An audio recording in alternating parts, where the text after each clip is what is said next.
This week, I'm going to be swapping my screen time for my reading time, but I'm doing it with only Booker books. This is a video I've seen quite a few people make at this point, and I love watching them, but I thought it could be fun to make mine a little bit more targeted, and maybe this will help me along through the long list. Currently, I've read 3 out of the 13 books on the long list, and just yesterday, I took a quiz on Booker's site to find out which book I should read next, and I ended up getting in Ascension, which is great because I have a physical copy of it. So I'm going to be taking the exact amount of time that I spent on my phone each day last week, but I'm swapping it with reading time. So I actually had like a pretty good week, mostly because I've been really busy, with most days being at about 2 hours or just under. The biggest days are going to be Friday and Saturday, but today is actually going to be my easiest day for this, with just 1 hour and 28 minutes of reading time. So I'm getting out my iPad and I'm going to set the timer on that. Oh, and I have actually started in Ascension. I just read a bit yesterday, just 3 chapters, and then a little bit into chapter 4, but I realized that I was not like retaining anything in chapter 4, so I'm starting that chapter over and we'll go from there. So let's get started.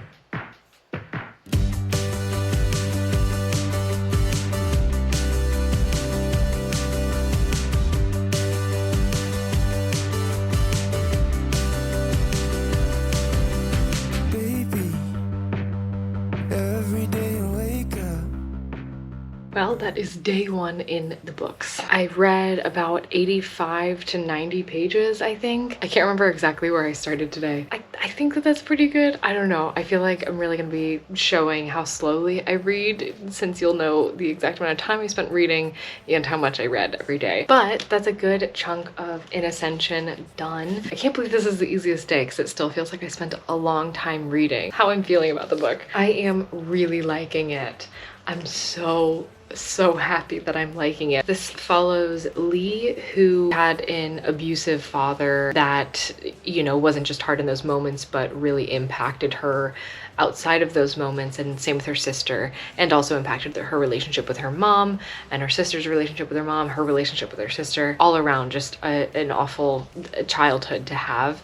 That makes it a lot harder to be an adult and be okay. But she's really into marine biology and joins this crew that is going to look at this vent that they think is very deep, nearing the depth of the Mariana Trench. So she goes with this team to explore this trench to see how deep it is, to see like what they can find out about it, basically. I will say this does remind me a lot of Annihilation, like a bit of a toned down version of it. Also Venomous Lumpsucker, which is great because Ned Bauman, who wrote Venomous Lumpsucker, is quoted on the back. It's just got those climate fiction vibes that I really love in a book, and I like how subtle they are so far anyways in this, but it really grabs your attention, makes you want to learn more. Anyways, hopefully I make some good progress in this tomorrow, but I'm just really enjoying myself. Day 2, getting an early start before work, and we've got 1 hour and 59 minutes today.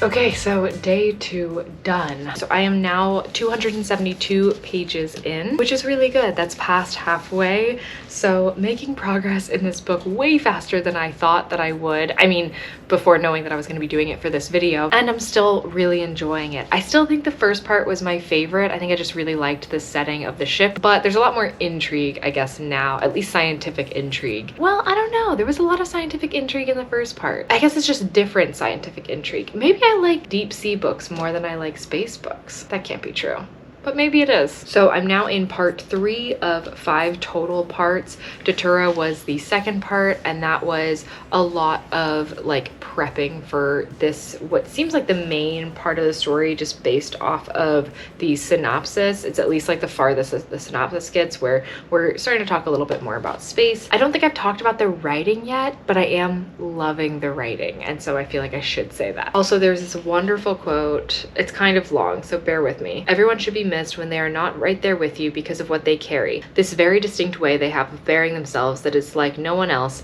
and that is built by everything they have done and everything they have seen. When that goes, even just a little way, through the doorway, the other side of the wall, even while you can still hear the movement taking place, it should be missed. It It should be startling when we travel, when we are there and then not there. Traveling is a reminder that every thought it is possible to conceive of exists on a material plane, and that it is there and then not there, and that fact is extraordinary and unbearable. So good. But yeah, hopefully I can get pretty close to the end of this tomorrow.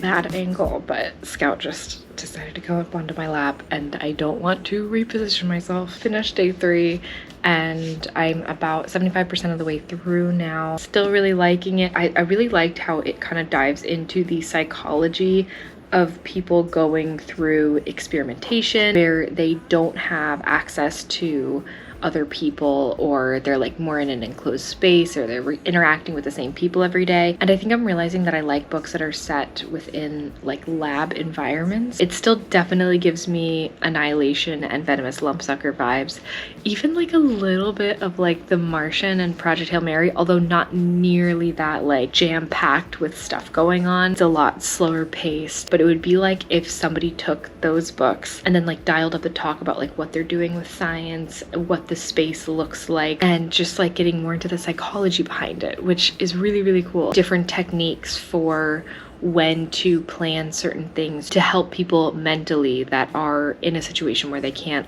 you know, talk to other people, or they can only talk to very few people. I'm sorry I'm being very vague about this. I'm trying not to like just spoil everything. Anyways, I'm still very much enjoying. I'm excited because I think I'm going to be finishing this with my reading tomorrow, and I'll actually be able to pick up another book in this video because it's just all been this book so far. 2 days, one big commotion. I'm being carried by the wake. So hold me like an ocean. I need your soothing motion. Please help me take the pain away.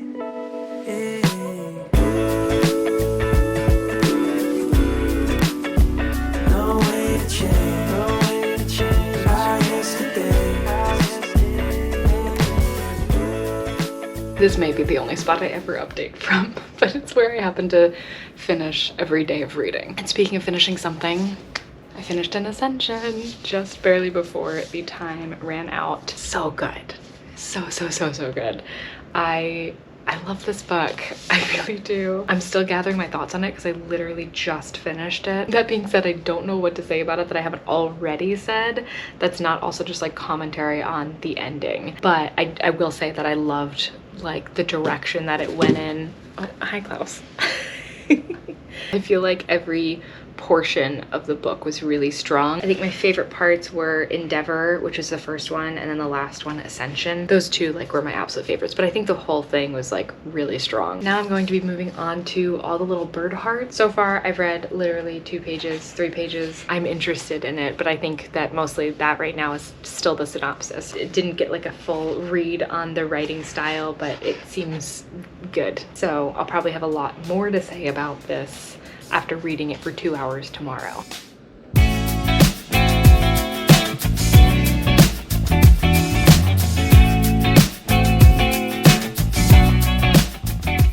Look at me checking in from a different area. So I finished my 2 hours and 19 minutes of reading today, and it felt like a lot more than that. Also, like, I don't know how I'm gonna read for like, what is it, 4 hours or something ridiculous tomorrow. I ended up getting to page 150 in this, which is I think just about past halfway through. So that's good. I should be finishing this tomorrow in my reading, but it was kind of, it felt very slow. I think part of that is just because there's more text on the page than in Ascension. This is a lot more in one person's head and seeing everything through her eyes, which I found interesting in the beginning, although it was hard to get used to.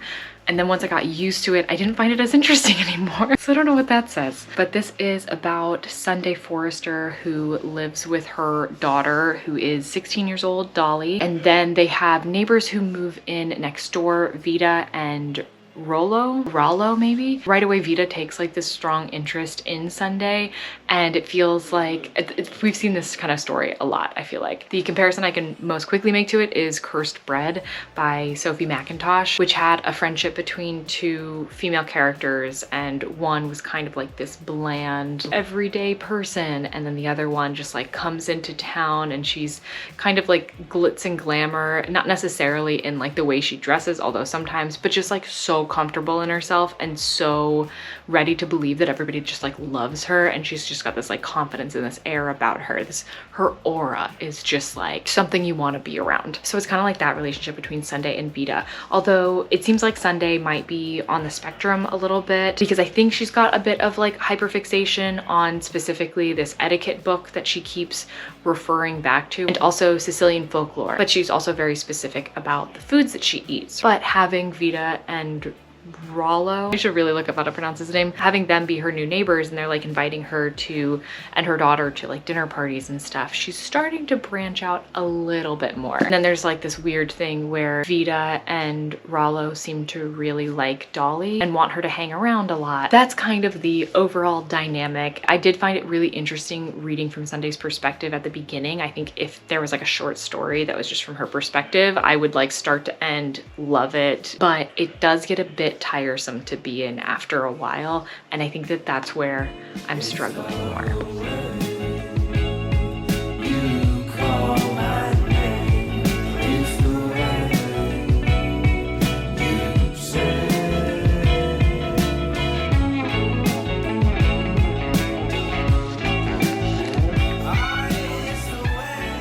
Well, I have finished all the Little Bird Hearts, and I have to say the second half I enjoyed much more than the first half. I don't know if it was that I got more used to Sunday's perspective, or I think that really it was just more things were happening for her to observe. She's a very observant character, so reading the beginning part where not a ton was happening, it just felt like very repetitive observations of other people and the way they speak. She's really into like the intonations in people's voices, and I feel like that's something that only can remain interesting for so long. And so I was a little worried, considering I had over 4 hours of reading to get into today, that a lot of that would be spent in this book that I was already not having a great time with anymore. But the second half, like so much more was happening, and it made the rest of it kind of fly by. So I'm really happy about that. I have 2 hours and 15 minutes left, so finishing that took about 2 hours, a little over 2 hours. And for my next book from the list, I'm just gonna go with the shortest book that's on there, which is Western Lane. Really, I just want to get to the bee sting, but I don't think that I'll be able to finish it before the end of this video, and I'd like to have at least one other book that I finish in this video. And then maybe after this, I'll start the bee sting.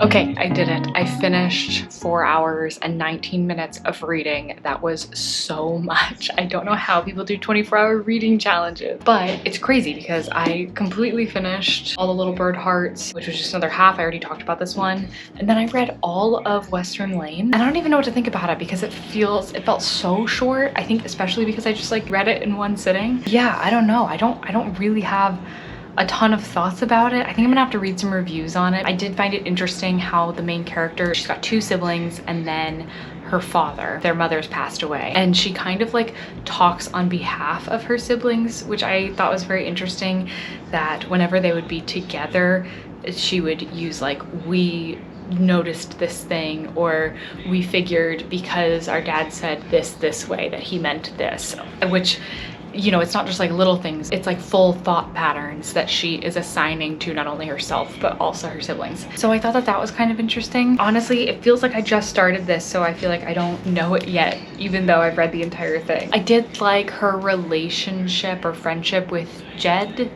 I don't know if that's how his name's pronounced. I thought that that was really sweet, and I just like the way that it was portrayed. It was kind of like a lightness in, not necessarily darkness. I wouldn't say the rest of the story is dark per se, but it's just, it doesn't feel like she has a lot of autonomy over herself. Not necessarily that she wants a ton of autonomy over herself, or at least that's not like the impression that you get as the reader. Like there's some things she wants to do on her own, but almost like the idea isn't even there. So yeah, I think I'm gonna read some reviews on this and see what other people were saying about it to maybe help me think more about it, because I feel like it just like started and then it was over because of the way that I'm reading this, and maybe it would have been better if I had like taken a break in between and like let some things sink in before just like reading the entire thing. And then of course I did technically start the bee sting, but I only made it 4 pages in because I was so close to the end of time. So I'm just gonna see how far I can get into this tomorrow, which I am very much looking forward to, so.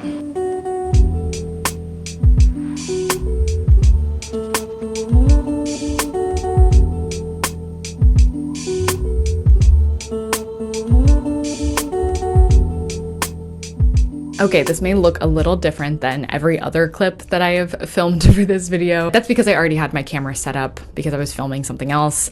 And so I figured I might as well just film the conclusion to this video. This isn't the same day as like what the final day of this was, but I haven't read anything since then. So I like finished my 3 hours and whatever it was of reading that I had to do, and I haven't touched the bee sting since. But that is not the bee sting's fault. I ended up getting 120 pages in. I did have a moment in it where I realized I was like reading and not paying attention anymore, but I think it's just because I was trying to read too much at like one time. So I just took a break, came back, and I had to reread a section. So I think I could have gotten a little bit further had that not have happened, but whatever. I'm really enjoying the bee sting. It's basically about this family, and the father owns this like mechanics garage. They sell cars, and the family's really well off, but then a crash happens, a market crash, and the family's all kind of like blaming him for it, but you don't really see a lot of him, or at least not yet. It's really from the kids' perspectives, at least what I've seen so far. So yeah, I'm really enjoying it. So final thoughts about like this experiment as a whole. One, major respect for the people that have done this video premise. It is hard. It is so hard to find that time in your day, especially having a job and also trying to find time to do that. And I just like haven't been editing videos. Like I haven't edited this entire time because any spare time I have has typically been like towards reading or like trying to talk to friends or something, like still socialize with my life. So I ended up like taking a break to read some other stuff besides Booker things. I think maybe it was a bit ambitious too to make it like fully Booker, because those are really, they're thinkers, you know, like there's a reason why they're nominated for Booker, and they take a lot of energy, like a lot of brain power to read them. And so is this like the best way to read these books? Probably not. Would I do it again? Maybe. Anyways, thanks for joining me on this adventure of what I can assume is just like a bunch of time lapses with me talking a little bit in between. It was a lot of fun to do. It was a lot of work. I would do something similar again, but mostly just because I can't say no to challenges. They're just too fun. If you want to see something like this in the future, let me know like what kinds of challenges you like to see people do. And other than that, please consider subscribing so that I can see you for the next video. Not see you, but you know, but I'll know you're there. I'll feel it in spirit. Anyways, yeah, thanks. Bye.